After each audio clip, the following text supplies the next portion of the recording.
तो ये कहानी है पंचबड़ी गांव के राकेश बागची की और उनके बचपन की एक बहुत ही खौफनाक घटना की।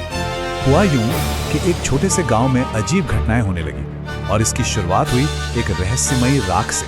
किसी को पता नहीं था कि ये राख आई कहां से और फिर अजीब बातों का सिलसिला ही शुरू हो गया। गांव में एक अनजाना डर फैलने लगा और इसका सबसे ज्यादा असर बच्चों पर हो रहा था।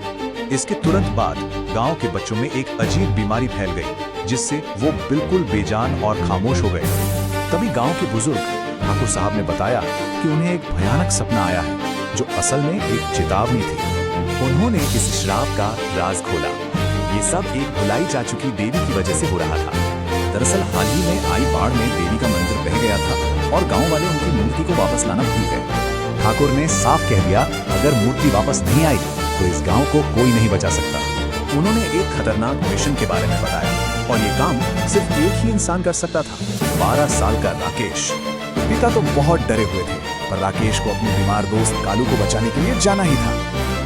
रास्ता अजीब तरह से ठंडा और खामोश था और जल्द ही उन्हें एहसास हो गया कुछ बहुत गलत है।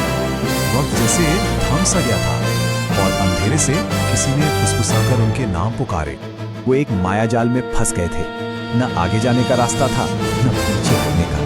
तभी एक आवाज आई, बिल्कुल उनके दोस्त कालू जैसी, कह रही थी ये सब बेकार है। डर के मारे रामू वहीं बेहोश हो गया। अब उस भयानक अंधेरे में राकेश बिल्कुल अकेला था। तभी उसे ठाकुर की बात याद आई और उसने वो सुरक्षा मंत्र जपना शुरू कर दिया। और जैसे ही उसने मंत्र जपा, बरगद के पीछे से एक तेज रोशनी निकली जो उसे रास्ता दिखाने लगी। वो उसे मंदिर तक ले गई और अंदर देवी की छोटी सी मूर्ति एक धीमी सफेद रोशनी से चमक रही थी। मूर्ति हाथ में आते ही रास्ता साफ हो गया और जब वो गांव पहुंचे तो सुबह हो रही थी। गांव वाले खुश थे पर हैरान थे। उन्होंने बताया कि दोनों लड़के पूरे 2 दिन से गायब थे।